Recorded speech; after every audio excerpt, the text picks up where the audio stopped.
ओम शांति। आज का अव्यक्त महावाक्य 9 अप्रैल 1971 से लिया गया है, जिसका शीर्षक है अव्यक्त स्थिति में सर्वगुणों का अनुभव। आवाज से परे की स्थिति प्रिय लगती है व आवाज में रहने की स्थिति प्रिय लगती है। कौन सी स्थिति ज्यादा प्रिय लगती है? क्या दोनों ही स्थिति इकट्ठी रह सकती है? इसका अनुभव है। यह अनुभव करते समय कौन सा गुण प्रत्यक्ष रूप में दिखाई देता है? बच्चे कहते, न्यारा और प्यारा। बाबा कहते, यह अवस्था ऐसी है जैसे बीज में सारा वृक्ष समाया हुआ होता है। वैसे ही इस अव्यक्त स्थिति में जो भी संगम युग के विशेष गुणों की महिमा करते हो, वह सर्व विशेष गुण उस समय अनुभव में आते हैं, क्योंकि मास्टर बीज रूप भी हैं, नॉलेजफुल भी हैं। तो सिर्फ शांति नहीं, लेकिन शांति के साथ साथ ज्ञान, अतीन्द्रिय सुख, प्रेम, आनंद, शक्ति आदि आदि सर्व मुख्य गुणों का अनुभव होता है। न सिर्फ अपने को, लेकिन अन्य आत्माएं भी ऐसी स्थिति में स्थित हुई आत्मा के चेहरे से इन सर्व गुणों का अनुभव करती है। जैसे साकार स्वरूप में क्या अनुभव किया? एक ही समय सर्वगुण अनुभव में आते हैं, क्योंकि एक गुण में सर्वगुण समाये हुए होते हैं। जैसे अज्ञानता में एक विकार के साथ सर्व विकारों का गहरा संबंध होता है, वैसे एक गुण के साथ मुख्य गुणों का भी गहरा संबंध है। अगर कोई कहे कि मेरी स्थिति ज्ञान स्वरूप है, तो ज्ञान स्वरूप के साथ साथ अन्य गुण भी उसमें समाये हुए नजर जरूर हैं, जिसको एक शब्द में कौन सी स्टेज कहेंगे? मास्टर सर्वशक्तिवान। ऐसी स्थिति में सर्व शक्तियों की धारणा होती है, तो ऐसी स्थिति बनाना, यह है समानता, संपूर्णता की स्थिति। ऐसी स्थिति में स्थित होकर सर्विस करती हो। सर्विस करने के समय जब स्टेज पर आती हो, तो पहले इस स्टेज पर उपस्थित हो, फिर स्थूल स्टेज पर आओ। इससे क्या अनुभव होगा? संगठन के बीच होते हुए भी अलौकिक आत्माएं दिखाई पड़ेंगी। अभी साधारण स्वरूप के साथ साथ स्थिति भी साधारण दिखाई पड़ती है, लेकिन साधारण रूप में होते असाधारण स्थिति व अलौकिक स्थिति होने से संगठन के बीच जैसे अल्लाह लोग अर्थात भगवान के दूत दिखाई पड़ेंगे। शुरू शुरू में भी ऐसी स्थिति का नशा रहता था ना। जैसे सितारों के संगठन में विशेष सितारे होते हैं, उनकी चमक झलक दूर से ही न्यारी और प्यारी लगती है। तो आप सितारे भी साधारण आत्माओं के बीच में एक विशेष आत्माएं दिखाई दो। जब कोई असाधारण वस्तु सामने आ जाती है, तो ना चाहते हुए भी सभी का अटेंशन उस तरफ खिंच जाता है। तो ऐसी स्थिति में स्थित हो, स्टेज पर आओ। जो लोगों की निगाह आप लोगों की तरफ स्वतः ही जाए। स्टेज सेक्रेटरी परिचय ना दे, लेकिन आपकी स्टेज स्वयं ही परिचय दे। क्या हीरा धूल में छिपा हुआ भी अपना परिचय खुद नहीं देता है? तो संगम युग पर हीरे तुल्य जीवन अपना परिचय स्वयं ही दे सकता है। अभी तक की रिजल्ट क्या है मालूम है? अभी किस तुल्य बने हो? भाषण आदि जो करते हो, उसकी रिजल्ट क्या दिखाई देती है?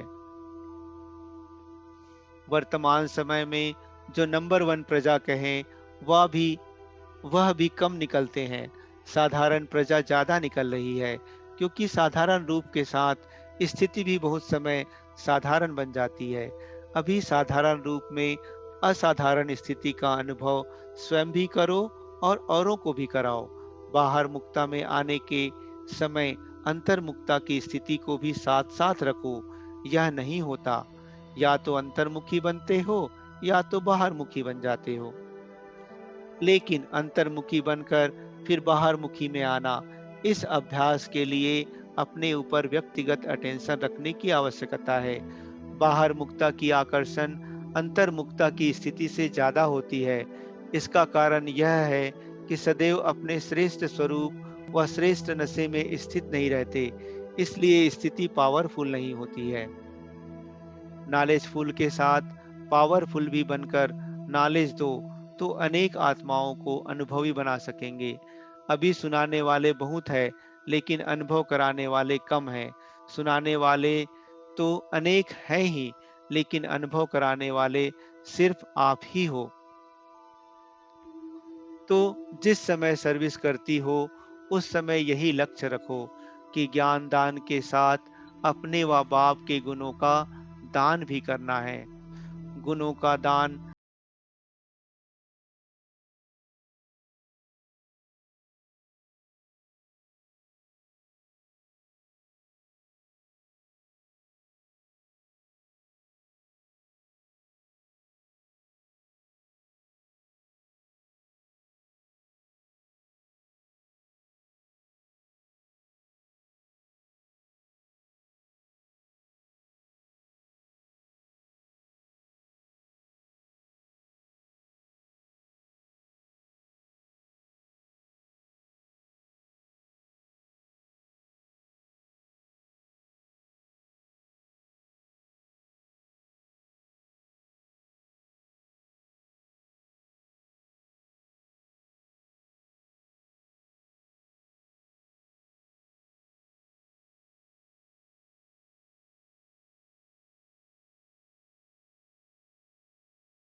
को निभाने के लिए सिर्फ एक ही कायदा याद रखना। कौन सा? बच्चे कहते जीते जी मरना। बाबा कहते बार बार जीते जी मरना होता है क्या? बाप दादा सदैव हर एक में सभी प्रकार की उम्मीदें रखते हैं, लेकिन उम्मीदों को पूर्ण करने वाले नंबरवार अपना सो दिखाते हैं। इसलिए इस ग्रुप को मुख्य एक वायदा याद रखना है। सारे कोर्स का सार क्या था? चित्रों में भी मुख्य चित्र कौन सा प्रैक्टिकल में दिखाएंगे, जिससे बाप दादा को प्रत्यक्ष कर सकेंगे? सभी शिक्षाओं का सार बताओ। कोई भी कर्म से देखने, उठने, बैठने, चलने और सोने से भी फरिश्तापन दिखाई दे।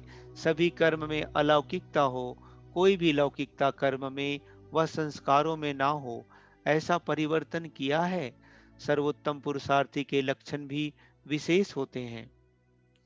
उनका सोचना, करना, बोलना तीनों ही समान होते हैं। वह यह नहीं कहेंगे कि सोचते तो थे कि यह ना करें, लेकिन कर लिया। नहीं, सोचना, बोलना, करना तीनों ही एक समान और बाप समान हो, ऐसे श्रेष्ठ पुरुषार्थी बने हो।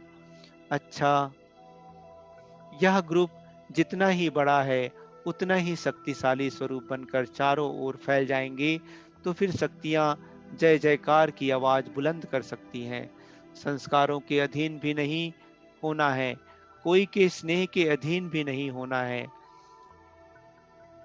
वायुमंडल के अधीन भी नहीं। समझा?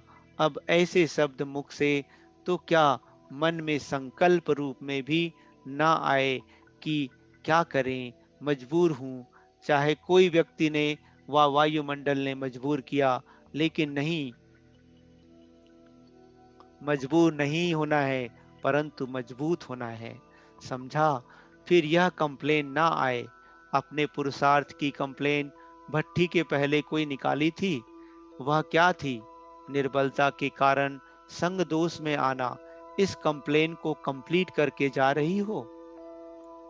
कोई भी ऐसे संग में नहीं आ सकेंगी। कोई ईश्वरीय रूप से माया अपना साथी बनाने की कोशिश करे तो देखना, अपने वायदे को याद रखना। नारे जो गाए हैं, एक है, एक के रहेंगे, एक की ही मत पर चलेंगे, यह सदैव पक्का रखना। ईश्वरीय रूप से माया ऐसा सामने आएगी जो उनको परखने की बहुत आवश्यकता पड़ेगी। परखने की शक्ति धारण कर जा रही हो, सदैव यह अविनाशी रखना। अब रिजल्ट देखेंगे, अल्पकाल की रिजल्ट नहीं दिखानी है, सदा काल और संपूर्ण रिजल्ट दिखानी है। जो वायदे किए हैं, इस ग्रुप ने हिम्मत भी रखी है, परंतु उन वायदों से हटाने में माया मजबूर करे तो फिर क्या करेंगे? वायदे तो बहुत अच्छे किए हैं, लेकिन समझो कोई मजबूर कर देते हैं तो फिर क्या करेंगे? जो खुद ही मजबूर हो जाएगा, वह फिर लड़ाई क्या करेगा? सच किसको कहा जाता है, यह मालूम है? जो बात अगर संकल्प में भी आती हो, संकल्प को भी छिपाना नहीं है, इसको कहा जाता है सच। अगर पुरुषार्थ कर सफलता भी लेती हो, तो भी अपनी सफलता व हार खाने का दोनों का समाचार स्पष्ट सुनाना, यह है सच। सच वाले अपने वायदे पूरा कर सकेंगे। अच्छा, ओम शांति।